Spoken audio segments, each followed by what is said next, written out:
tous, j'espère que vous allez bien. Comme prévu, nous allons amorcer avec la lecture de l'œuvre Dans la lumière de la vérité, Message du Graal de Abrushin. Je l'avais notifié dans ma dernière vidéo sur la playlist intitulée Bafouement des précieux dons de Dieu et du Saint-Esprit, qui représentait en réalité l'audiobook de mon livre auto-édité sur Amazon. Et d'ailleurs, bon, je vous invite à peut-être, c'est pas après avoir suivi cette nouvelle série, parce que tout l'enseignement que j'ai essayé d'offrir dans mon livre était aussi basé sur ceci, sur la présente œuvre que je voudrais vous faire découvrir, et elle est assez pertinente. Et donc, l'auteur c'est Abrushin, un Allemand, et donc je vous laisse découvrir l'œuvre Dans la lumière de la vérité, le message du Graal de Abrushin, la grande édition de 1931. L'œuvre est en réalité constituée de 91 conférences, en plus d'un mot de fin et l'ensemble des 10 commandements de Dieu qui ont été reçus par Moïse. L'auteur en a fait c'est pas une restauration de leur véritable signification. Et ensuite d'une dernière conférence sur la vie, où il définit globalement Dieu comme étant la vie, la force de vie. Et donc je vous laisse découvrir l'ensemble. Et on se dit à tout de suite. Merci à vous. Quiconque ne s'efforce point de saisir véritablement la parole du Seigneur, se rend coupable. Pour l'accompagnement, le bandeau tombe et la foi devient conviction. Dans la conviction seule repose la libération et la rédemption. Je parle seulement à ceux qui cherchent sincèrement.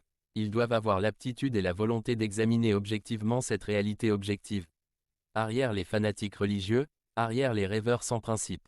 Ils sont nuisibles à la vérité. Quant aux malveillants et aux inobjectifs, ils trouvent leur jugement dans les paroles mêmes. Le message n'atteindra que ceux qui ne craignent point de porter en eux, non encombrés, une étincelle de la vérité et qui ont le désir ardent d'être réellement des êtres humains. Pour eux tous, il sera aussi une lumière et un bâton qui conduit sans détour hors du chaos de la présente confusion.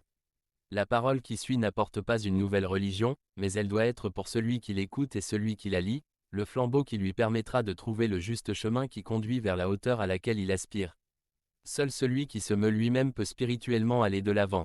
L'insensé qui se sert d'aides étrangères sous la forme de conceptions toutes faites, va son chemin comme sur des béquilles, tandis que ses propres membres sains et valides demeurent inutilisés. Qu'il utilise hardiment comme instrument pour l'ascension toutes les facultés qui n'attendent de lui que leur éveil, qu'il mette à profit le talent qui lui fut confié selon la volonté de son Créateur, aussitôt il surmontera alors en se jouant tous les obstacles qui voudront se mettre en travers de son chemin pour l'en détourner. C'est pourquoi, réveillez-vous, c'est uniquement dans la conviction que repose la vraie foi, et la conviction ne peut naître que par un soupçage et un examen sans égard. Tenez-vous debout en qualité d'être vivant dans la merveilleuse création de votre Dieu. Abrushin, conférence 1. Que cherchez-vous, que cherchez-vous, dites, qu'en est-il de cette poussée impétueuse? Tel un bouillonnement, elle s'étend sur le monde comme un mugissement et un raz de marée de livres submerge tous les peuples. Des érudits fouillent les vieux écrits, cherchent, se creusent la tête jusqu'à l'épuisement spirituel. Des prophètes surgissent pour avertir, pour promettre. Comme dans une fièvre, de tous côtés l'on veut soudain répandre une lumière nouvelle. C'est ainsi que cela se déchaîne actuellement au-dessus de l'âme bouleversée de l'humanité, non en la ranimant et en la rafraîchissant, mais en la brûlant et en la consumant, en absorbant les dernières forces qui restent encore à cette âme déchirée dans les ténèbres actuelles. Par-ci, par-là monte un chuchotement, un murmure, résultat de l'attente croissante de quelque événement. Chaque nerf est excité, tendu par une inconsciente aspiration. Cette plainte bouillonne et ondule et surtout, pèse une sorte d'oppressante et morne torpeur, grosse de malheur. Que va-t-elle enfanter? Le désordre, le manque de courage et la perdition si la couche de ténèbres qui enveloppe à présent spirituellement le globe terrestre n'est pas vigoureusement déchirée, cette couche qui, avec la visqueuse ténacité d'un marécage putride, absorbe et étouffe chaque pensée de lumière libre avant qu'elle soit devenue intense et résistante et qui, dans le silence lugubre d'un bourbier, opprime, désagrège et anéantit déjà tout bon vouloir dans son germe avant même qu'un acte ne puisse en résulter. Mais le cri des chercheurs vers la lumière, dont la force devrait percer la fange, est dilué, il se perd sous la voûte impénétrable, laborieusement édifié par ceux qui s'imaginent porter secours, ils offrent des pierres au lieu de pain. Voyez ces innombrables livres, l'esprit humain n'en est que fatigué et non vivifié, et c'est la preuve de la stérilité de tout ce qui est offert. Car ce qui fatigue l'esprit n'est jamais le juste. Le pain de l'esprit rafraîchit immédiatement, la vérité désaltère et la lumière vivifie. Les êtres humains qui sont simples doivent-ils se décourager lorsqu'ils voient quelle muraille la prétendue science de l'esprit a érigée autour de l'au-delà? Lequel de ces simples peut saisir les phrases savantes, les façons étranges de s'exprimer? L'au-delà doit-il donc seulement valoir pour les psychologues et les occultistes? L'on y parle de Dieu. Une université doit-elle être érigée pour y acquérir d'abord les facultés de reconnaître la notion de la divinité? Où conduit donc cette manie qui, pour la plus grande part, s'enracine dans l'ambition? Comme des personnes ivres, les lecteurs et les auditeurs titubent d'une place à l'autre, incertains et enchaînés à eux-mêmes, partiaux, parce qu'ils ont été détournés du droit chemin. Écoutez ceci, vous, les découragés. Vous qui cherchez sincèrement, regardez vers le haut, le chemin vers le Très-Haut se déroule tout près devant chaque être humain. L'érudition n'en est pas la porte d'entrée. Le Christ Jésus, ce grand exemple sur le vrai chemin de la lumière, a-t-il choisi ses disciples parmi les pharisiens érudits? Parmi les commentateurs érudits de l'Écriture sainte? Non, il les a choisis parmi les simples afin qu'ils n'aient pas à lutter contre cette grave erreur de croire que le chemin conduisant vers la lumière est pénible à reconnaître et ardu à gravir.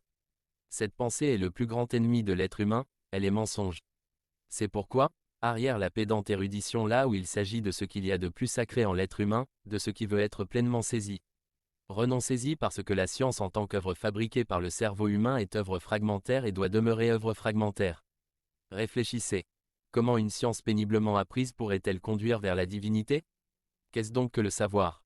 Après tout, le savoir est ce que le cerveau peut saisir. Mais combien étroitement limitée est la capacité de compréhension du cerveau qui demeure solidement liée à l'espace et au temps. Le cerveau humain n'est pas capable de saisir l'éternité et le sentiment de l'infini, et à plus forte raison, tout ce qui est relié à la divinité et qui en est inséparable.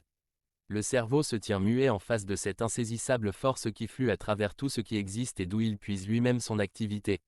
Il se tient muet face à la force que tous ressentent chaque jour, à chaque heure, à chaque instant, comme quelque chose de tout naturel. C'est en vain que le cerveau, c'est-à-dire la science, le savoir et l'intellect, s'efforcent de la saisir et de la comprendre. L'activité du cerveau, pierre de base et instrument de la science, est tellement insuffisante, que sa limitation se retrouve aussi naturellement partout dans les œuvres qu'il édifie, donc dans toutes les sciences elles-mêmes. C'est pourquoi la science se prête très bien pour suivre, pour aider à comprendre, à ranger et à assortir l'ensemble qu'elle reçoit tout fait de la force créatrice qui la précède. Cependant, elle doit obligatoirement défaillir lorsqu'elle veut s'élever elle-même à la position de celle qui guide et critique, aussi longtemps qu'elle s'attachera aussi fermement que jusqu'ici à l'intellect, donc à la capacité de compréhension du cerveau. Pour cette raison, l'érudition, tout comme l'humanité qui se règle sur elle, reste constamment accrochée à des détails alors que chaque être humain porte en lui, tel un cadeau, le grand et insaisissable tout, et qu'il demeure tout à fait capable d'atteindre sans apprentissage pénible ce qu'il y a de plus noble et de plus élevé. Donc, arrière cette torture inutile d'un esclavage de l'esprit. Le grand maître ne nous lance pas en vain cet appel, devenez comme les enfants.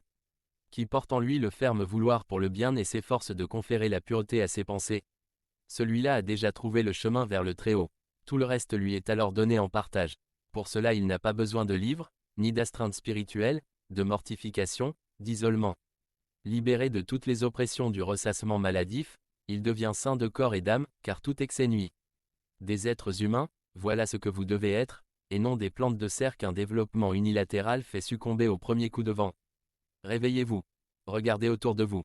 Écoutez en vous. Cela seul peut vous ouvrir le chemin. Ne faites pas attention aux querelles des églises. Le Christ Jésus, le grand porteur de vérité, l'incarnation de l'amour divin, ne se préoccupa pas de confessions religieuses. Que sont d'ailleurs aujourd'hui les confessions religieuses? Elles sont l'enchaînement de l'esprit humain libre, l'esclavage de l'étincelle qui vient de Dieu et qui réside en vous. Elles sont des dogmes qui visent à comprimer l'œuvre du Créateur et son grand amour dans des formes forgées par la façon de penser humaine. Ce qui signifie le rabaissement du divin et sa dépréciation systématique. Chaque chercheur sérieux repoussera cela puisqu'il ne peut jamais vivre en lui la grande réalité, parce que son aspiration à la vérité devient toujours de plus en plus privée d'espoir et qu'il désespère finalement de lui-même et du monde. Donc, réveillez-vous, détruisez en vous les murs dogmatiques, arrachez le bandeau afin que la pure lumière du Très-Haut puisse pénétrer jusqu'à vous, inaltérée. Alors, débordant d'allégresse, votre esprit s'élèvera vibrant dans les hauteurs et, exultant, ressentira l'immense amour du Père qui ne connaît aucune frontière venant de l'intellect terrestre. Et vous saurez enfin que vous êtes un fragment de l'amour du Père, vous saisirez cela entièrement et sans peine, vous vous unirez à lui et vous gagnerez ainsi en cadeau à chaque jour et à chaque heure une force nouvelle, une force qui rend toute naturelle votre ascension hors de la confusion. Conférence 2. Éveillez-vous, vous humains, sortez de votre sommeil de plomb. Reconnaissez l'indigne fardeau que vous portez, un fardeau qui pèse sur des millions d'êtres humains avec une pression indiciblement tenace. Rejetez-le. Vaut-il la peine d'être porté? Non, pas une seule seconde. Que renferme-t-il? De la balle vide qui se disperse craintivement au moindre souffle de la vérité. Vous avez gaspillé le temps et la force pour rien. Brisez donc les chaînes qui vous retiennent et rendez-vous enfin libre. L'être humain qui demeure intérieurement assujetti sera éternellement esclave, fût-il roi. Vous vouliez avec tout ce que vous essayez d'apprendre. Réfléchissez, par l'apprentissage, vous contraignez vos pensées à éprouver des formes étrangères que d'autres ont conçues. Vous vous rattachez docilement à une conviction étrangère, vous ne faites que vous approprier les expériences que d'autres ont reconnues et vécues pour eux-mêmes et par eux-mêmes. Pensez-y, une expérience ne peut être la même pour tous. Ce qui profite à l'un peut nuire à l'autre. En vue du perfectionnement, chacun doit suivre son propre chemin. Les moyens pour y parvenir sont les facultés qu'il porte en lui. C'est en fonction d'elles qu'il doit se diriger, c'est sur elles qu'il doit construire. S'il ne le fait pas, il demeurera un étranger pour lui-même, il se tiendra toujours à côté de ce qu'il a appris et cela ne pourra jamais devenir vivant en lui. Tout profit est ainsi exclu pour lui. Il végète, un progrès est impossible. Faites attention, vous qui aspirez sérieusement à la lumière et à la vérité. Point. Le chemin vers la lumière, chacun doit en vivre l'existence en lui-même, il doit le découvrir lui-même s'il veut y cheminer sûrement. Seul ce que l'être humain vit en lui-même, ce qu'il ressent intuitivement avec tous ces changements, peut pleinement être saisi par lui. La souffrance et aussi la joie frappent constamment à la porte pour le provoquer et le secouer en vue d'un réveil spirituel. Pendant l'espace d'une seconde, l'être humain est alors très souvent délivré de toute l'insignifiance de la vie quotidienne et ressent en un pressentiment. Dans le bonheur comme dans la douleur, la liaison avec l'esprit qui coule à travers tout ce qui vit. Et tout est vie, rien n'est mort. Bienheureux celui qui parvient à saisir et à retenir de tels instants de liaison et s'élance grâce à eux vers les hauteurs. Il ne doit pas s'en tenir à des formes rigides, mais chacun doit au contraire se développer lui-même à partir du fond de lui-même. Ayez pitié des railleurs et de tous ceux qui sont devenus étrangers à la vie de l'esprit. Ne leur en veuillez pas s'ils deviennent sarcastiques, car ceux-ci sont seulement à plaindre. Ils se tiennent comme des personnes ivres, comme des malades devant la grande œuvre de la création qui nous offre tant. Ils se tiennent comme des aveugles qui se pressent à tâtons tout au long de l'existence terrestre et qui ne voient pas toute la magnificence autour d'eux. Ces plus pauvres, parmi les pauvres, sont troublés, ils dorment. Comment, en effet, un être humain peut-il par exemple encore affirmer que seul existe ce qu'il voit? Comment peut-il affirmer qu'aucune vie n'existe là où il ne peut rien remarquer avec ses yeux? Qu'avec la mort de son corps, il cesse aussi lui-même d'exister uniquement parce que jusqu'à ce jour, dans sa cécité, il n'a pu se convaincre du contraire avec son œil? Ne sait-il pas déjà à présent au sujet de nombreuses choses, combien étroitement limitée est la capacité de l'œil? Ne comprend-il pas encore, combien cette capacité dépend de son cerveau lié à l'espace et au temps? Ne sait-il pas que, pour cette raison, il ne peut pas reconnaître avec son œil tout ce qui s'élève au-dessus de l'espace et du temps? Une justification aussi simple et aussi logique est-elle hors de la portée de l'entendement de ces railleurs? La vie de l'esprit, nommons-la aussi l'au-delà, est pourtant uniquement quelque chose qui échappe entièrement aux classifications humaines de l'espace et du temps, dès lors, ce n'est que par un procédé identique qu'elle peut être reconnue. De plus, notre œil ne voit même pas ce qui se laisse classer dans l'espace et le temps. Que l'on pense à la goutte d'eau qui montre à tout œil une pureté absolue, mais qui, observée à travers un verre grossissant, recèle des millions d'êtres vivants qui, sans pitié, s'y combattent et s'y anéantissent. N'existe-t-il pas parfois des bacilles dans l'eau et dans l'air qui possèdent la force de détruire des corps humains et qui ne sont pas reconnaissables à l'œil? Ils deviennent pourtant visibles à l'aide d'instruments précis. Après cela, qui pourrait oser affirmer qu'il n'existe plus rien de nouveau, alors qu'il suffit pour le démentir de rendre ces appareils encore plus puissants? Augmentez-les 1000 fois, des millions de fois. La vision ne trouvera pas de fin pour autant, sans cesse, de nouveaux mondes que vous ne pouviez ni voir ni sentir auparavant, et qui n'en étaient pas moins existants, s'ouvriront devant vous. Une pensée logique apporte les mêmes conclusions au sujet de tout ce que les sciences ont pu rassembler jusqu'ici. Il y a une perspective sur une évolution continuelle, mais jamais sur une fin. Point. Qu'est-ce donc que l'au-delà? Beaucoup s'égarent sur le mot. L'au-delà est simplement tout ce qui ne se laisse pas reconnaître à l'aide de moyens terrestres. Or, les moyens terrestres sont les yeux, le cerveau, ainsi que tout le reste du corps, de même que les instruments qui aident nos sens à exercer leur activité de façon encore plus précise, plus exacte, et qui en étendent leurs moyens d'action. On pourrait donc dire, l'au-delà est ce qui se trouve au-delà de la faculté visuelle de nos yeux corporels. Mais il n'y a pas de séparation entre l'en-deçà et l'au-delà. Ni de gouffre, c'est un tout unitaire comme l'est la création entière. Une force pénètre l'en-deçà comme l'au-delà, tout vit et agit inséparablement lié à partir de cet unique courant de vie. En conséquence, ce qui suit devient compréhensible. Si une partie de ce tout est malade, alors comme pour un corps, l'effet doit se rendre sensible dans l'autre partie. Du fait de l'attraction du genre semblable, les éléments malades de cette autre partie affluent alors vers la partie tombée malade, renforçant ainsi encore plus la maladie. Si une telle maladie devient incurable, il en découle alors l'indispensable obligation de procéder à l'ablation de l'organe malade pour éviter que le tout ne souffre continuellement. Alors, le danger que tout le corps doive souffrir de cette maladie incurable devient une saine fonction de réciprocité, parce qu'une telle maladie, si elle est aggravée par une fausse disposition, peut parfois apporter une souffrance à laquelle l'on n'aurait jamais songé. Pour cette raison, changez d'attitude. Il n'y a pas d'en-deçà et d'au-delà, mais seulement un être unitaire. Le concept de la séparation, seul l'être humain l'a inventé parce qu'il ne peut pas tout voir et s'imagine être le point central et le point principal de son entourage visible. Son cercle d'action est cependant plus grand. Avec l'erreur de la séparation, il ne fait que se contraindre violemment, il entrave sa propre progression et donne libre cours à une fantaisie effrénée qui apporte des images monstrueuses. Dès lors, lorsque les uns n'ont sur les lèvres que le sourire de l'incrédulité et que les autres s'adonnent aux formes maladives de l'adoration, est-il surprenant que tout cela finisse dans l'esclavage ou dans le fanatisme?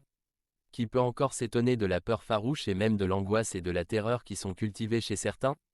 Débarrassez-vous de tout cela. Pourquoi cette torture? Renverser cette barrière que l'erreur des êtres humains s'est efforcée d'ériger et qui en réalité n'existe pas.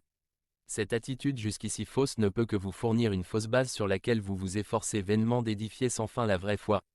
Donc, la conviction intérieure. Vous vous heurtez ainsi sur des points, à des écueils, fatalement, vous chancelez, vous doutez, jusqu'au jour où vous vous voyez contraint de démolir vous-même cet édifice que vous avez eu tant de peine à construire, alors peut-être, plein de fatigue et de rancœur, vous décidez-vous de tout abandonner. Dans ce cas, le dommage vous ne le faites qu'à vous-même parce qu'il n'y a pas de marche en avant pour vous, mais stagnation. Ou recul, le chemin que vous devez pourtant parcourir un jour est de se faire allonger pour vous. Si vous avez enfin conçu la création comme un tout, telle qu'elle est, si vous ne faites aucune séparation entre en deçà et au-delà, alors le droit chemin s'ouvre devant vous, le véritable but se rapproche et l'ascension vous procure de la joie et de la satisfaction. Alors, vous pouvez bien mieux éprouver et comprendre les fonctions de réciprocité qui, ardentes de vie, pulsent à travers le tout unitaire. Parce que toute activité est propulsée et soutenue par cette unique force. Ainsi, la lumière de la vérité se lève pour vous. Bientôt vous reconnaîtrez que pour beaucoup, seule la commodité et la paresse sont la cause de leur raillerie, cela leur en coûterait trop de peine d'avoir à renverser ce qu'ils ont appris et pensé jusqu'ici et pour édifier du nouveau. Pour d'autres, cela dérangerait les petites habitudes de leur vie et leur serait donc incommode. Laissez cela, ne discutez pas avec eux, mais offrez secourablement votre savoir à ceux qui ne se satisfont pas des jouissances éphémères et qui cherchent davantage dans l'existence terrestre que seulement se remplir la panse comme le font les animaux. Donnez-leur l'attention qu'il vous revient de leur donner de droit, n'enfouissez pas le talent, car grâce à ce don, votre savoir devient aussi plus riche et plus fort par l'effet de réciprocité. Une loi éternelle agit dans l'univers cosmique, lorsqu'il s'agit de valeurs durables, c'est seulement dans le donner que l'on peut aussi recevoir. Cela agit très profondément, pénètre la création entière comme un legs sacré de son Créateur.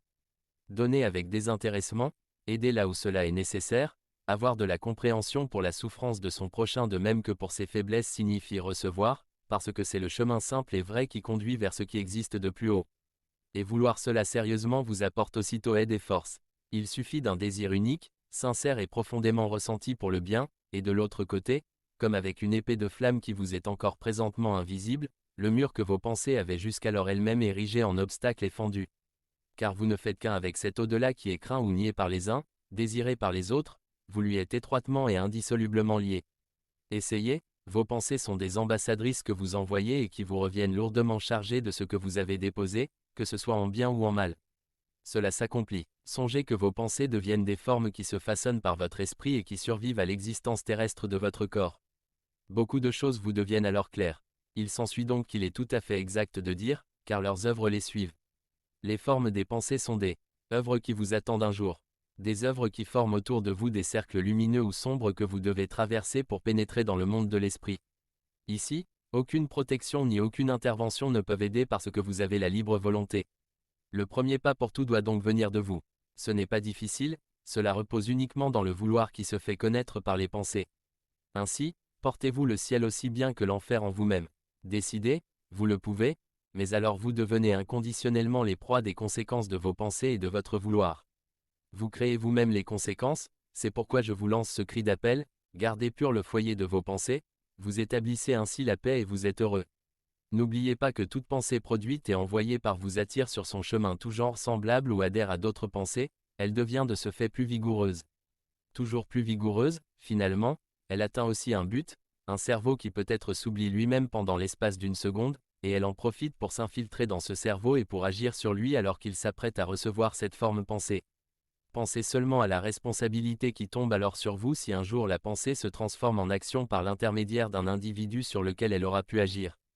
Cette responsabilité se déclenche du fait que chaque pensée particulière conserve constamment la liaison avec vous. Précisément comme par un fil qui ne peut être brisé, pour revenir ensuite avec la force acquise en chemin pour vous charger vous-même à votre tour ou pour vous combler de bonheur selon le genre que vous avez produit. C'est ainsi que nous nous tenons dans le monde des pensées, et par la direction que nous donnons à notre façon de penser du moment, nous donnons aussi une place à toute pensée qui est semblable. C'est pourquoi, ne gaspillez pas la force du penser, mais concentrez-la au contraire pour la défense et pour un penser acéré qui, pareil à la lance, s'élance au loin et agit sur tout. Faites ainsi de vos pensées la sainte lance qui combat pour le bien, guérit les blessures et promeut la création entière. Pour agir et pour progresser, c'est dans cet état d'âme que vous devez être. Pour ce faire, vous devez ébranler de nombreux piliers qui soutiennent des conceptions traditionnelles. Souvent c'est un concept faussement saisi qui empêche l'être humain de trouver le vrai chemin. Il doit revenir en arrière au point d'où il est parti. Un trait de lumière fait alors s'effondrer l'édifice entier qu'il avait péniblement érigé durant des décennies, et après un engourdissement plus ou moins long, il se met ensuite de nouveau à l'ouvrage. Il le doit, puisque dans l'univers il n'y a aucune stagnation. Prenons par exemple la notion du temps. Le temps passe, les temps changent, ainsi les êtres humains s'expriment-ils partout et une image surgit involontairement à l'esprit, nous voyons défiler devant nous des temps. Sujet à bien des changements. Cette image se transforme en une habitude et pose ainsi chez beaucoup une base solide sur laquelle ils continuent à construire et sur laquelle ils règlent toutes leurs recherches et toutes leurs spéculations. Mais il n'est pas long avant qu'ils ne se heurtent à des obstacles qui se tiennent en contradiction les uns avec les autres. Avec la meilleure volonté, on ne peut arriver à rien. Malgré tout le ressassement, ils s'y perdent et laissent des lacunes qui ne peuvent plus être comblées. Lorsque la pensée logique ne trouve pas de prise, maint être humain s'imagine alors qu'en de tels cas c'est la foi qui doit remédier à tout cela. Mais ceci est faux. L'être humain ne doit pas croire en des choses qu'il ne peut pas saisir. Il doit chercher à les comprendre, car autrement il ouvre la porte toute grande aux erreurs, et avec les erreurs, la vérité aussi est constamment dépréciée. Croire sans comprendre n'est que fainéantise et paresse de penser. Cela ne conduit pas l'esprit vers le haut, mais l'oppresse vers le bas. C'est pourquoi, le regard haut, nous devons examiner, rechercher. L'impulsion pour cela ne repose pas en vain en nous. Le temps passe-t-il véritablement? Si l'on veut penser plus loin à partir de ce principe, pourquoi se heurte-t-on sur des obstacles? Tout simplement parce que la pensée de base est fausse, car le temps est immuable. Nous nous hâtons à sa rencontre. Nous nous précipitons, dans le temps qui est éternel, et y recherchons la vérité. Le temps se tient immobile. Il est le même aujourd'hui, hier et dans 1000 ans. Seules les formes se modifient. Nous plongeons dans le temps pour puiser au sein de sa mémoire, pour promouvoir notre savoir dans les collections du temps. Car pour lui rien n'a été perdu, il a tout conservé. Il ne s'est pas modifié parce qu'il est éternel. Toi aussi, ô être humain, tu es toujours le même, que tu paraisses jeune ou que tu sois un vieillard. Tu demeures celui que tu es. Ne l'as-tu pas déjà ressenti? Ne remarques-tu pas une nette différence entre la forme et ton « je » entre ton corps soumis aux transformations et toi, l'esprit, qui est éternel? Vous cherchez la vérité. Qu'est-ce que la vérité? Ce que vous pressentez aujourd'hui comme étant encore la vérité, demain vous le reconnaîtrez comme étant des erreurs, pour découvrir plus tard dans ces erreurs à nouveau des grains de vérité. Car les révélations aussi modifient leur forme. Ainsi la recherche de la vérité se poursuit-elle pour vous en une recherche qui ne se laisse pas détourner de son chemin, cependant, dans le changement. Vous devenez mûr. La vérité, quant à elle, demeure toujours pareille, elle ne se modifie pas, car elle est éternelle. Et puisqu'elle est éternelle, elle ne sera jamais purement et réellement saisie avec les sens terrestres qui ne connaissent que la variation des formes. C'est pourquoi, devenez spirituel. Libre de toute pensée terrestre, vous possédez la vérité.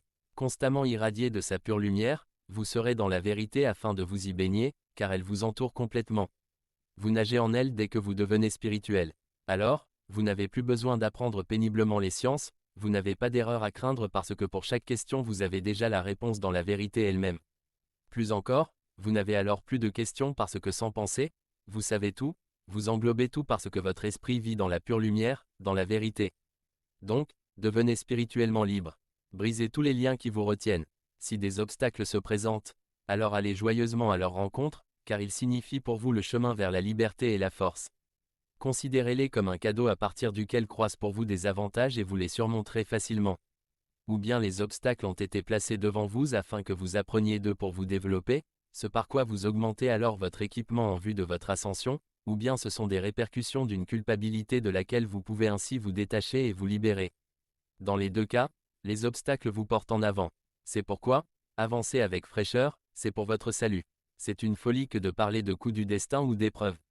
Chaque combat, chaque peine est un progrès. Ainsi est offerte aux êtres humains l'occasion d'effacer les ombres de manquements antérieurs. Aucun sou ne peut être remis à l'individu, parce que là aussi dans l'univers cosmique le cycle des lois éternelles est impossible à faire dévier, des lois dans lesquelles se révèle la volonté du Père.